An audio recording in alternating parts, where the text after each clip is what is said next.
Dallas Smith, nice to see you on your turf now. Yes. Right? You're on my turf. That's it. Last time you came into our house, and I was like, listen, these are the rules. This is what you got to do. And now, I didn't do that. I would never do that to you. But now we're in your house. What are the rules? What do we need to know? You got a drink? No. Okay, well, that's rule number one. Yeah, Oh, you've got a drink over there. Here it comes. Something's coming. And just have fun, man. That's the rule for the weekend. Be safe, have fun, I like make that. memories. Yep. It's your sixth time at Boots. Oh. Yeah, I guess the first couple of years I played early on, like 2:30 in the afternoon. Playing some stuff off the first record that was barely out, and now here we are. Yeah. So coming back, I guess pretty much headlining, man, right before Keith Urban. I mean, I guess technical. I don't want to get technical, but you're right there. From 2:30 to that, just watching the progression of it, and for your career and going back that far, when you kind of reflect on it, what goes through your mind? Well, man, when you bring up how many times we've played this, it's reliving all those moments on the different stages, and kind of playing the different songs as they got released and the memories that were made. A lot of great memories made here, man. You know the festival. It's a good time. So I remember getting up with FGL one year, and I've never been more hungover in my entire life, and I was so wanting to bail on it, but management made me get up there and do it. I'm glad I did, but great memories here, man. Yeah. Well, some of the younger artists, that's what's kind of happening, right? They're like, okay, yeah, we'll get up the next day and we'll go help out. To those younger artists that have been playing the 1 p.m. or 2 p.m. slot, what do you say to them? Man, the biggest thing is that's such a great opportunity to feel that big stage and learn how to work that big stage, even though it might not be full, but that comes in use when it is full. As you progress, you need to get those hours on that stage. So enjoy it, have fun, and don't pace yourself. Just give her. Just do it. You sleep on Tuesday. Yeah, right. I've seen that. We've seen that over the weekend as well with some of the younger artists, like Bailey Zimmerman comes to mind right away. That kid just went wild on that stage.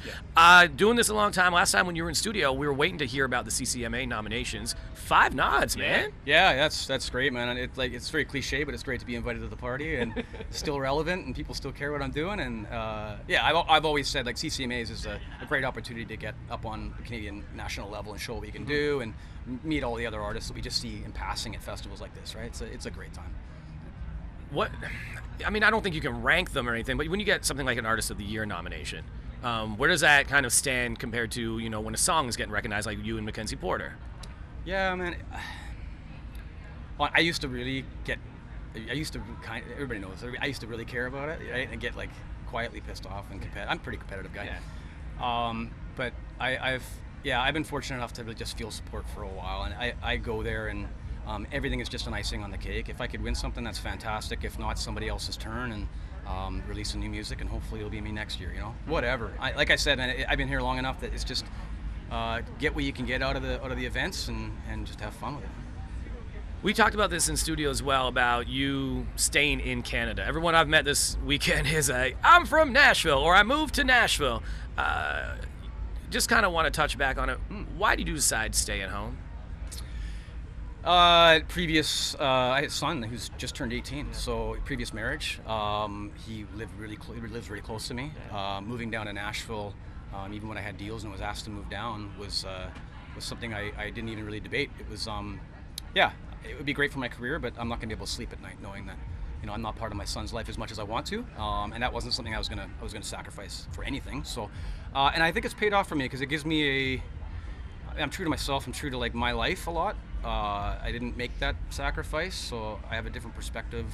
Making these records and my perspective from being a Canadian who lives in Canada still and representing the West Coast like that. It was never really an option, man. I love where I live and I love the people I'm around. So. It's amazing. Look, you did some shows with Default, just wrapped up last week, getting the band back together, literally. What was that like? And, just doing it again, like just being able to kind of relive that.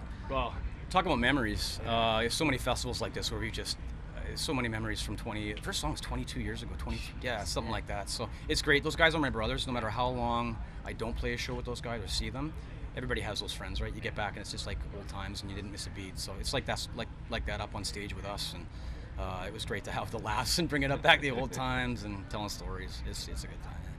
New stuff. What's coming down the pipe right now for you? Yeah, getting excited. Now we got dates. I've been sitting on the record for a while, so we've got dates now. I think at the end of September we're gonna have a couple songs released, new single and something else, and then a month after that or so we'll have the record.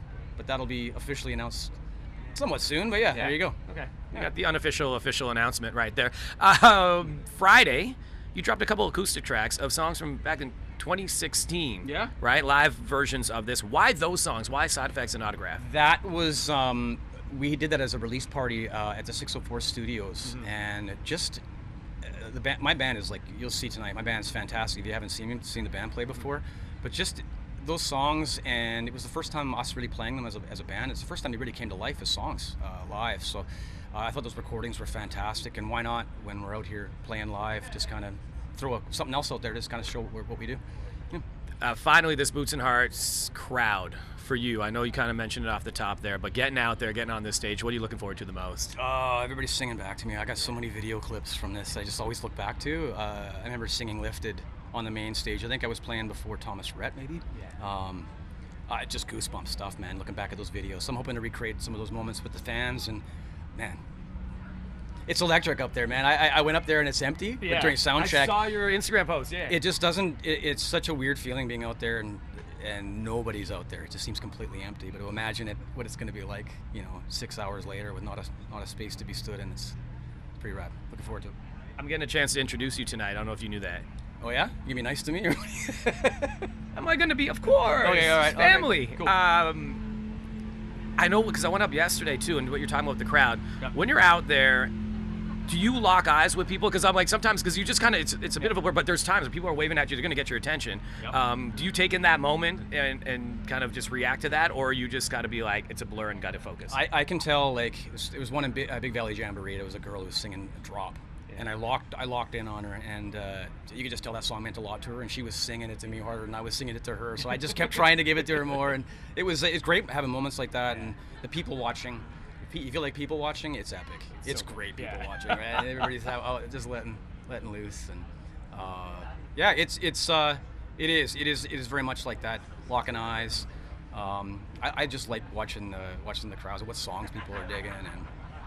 That's it. Well, I'll do my best to hype them up for you. Cool. Get them out there. Anything specific you want me to tell them about you? Like maybe personal story or something for you? A favorite cereal? I don't know.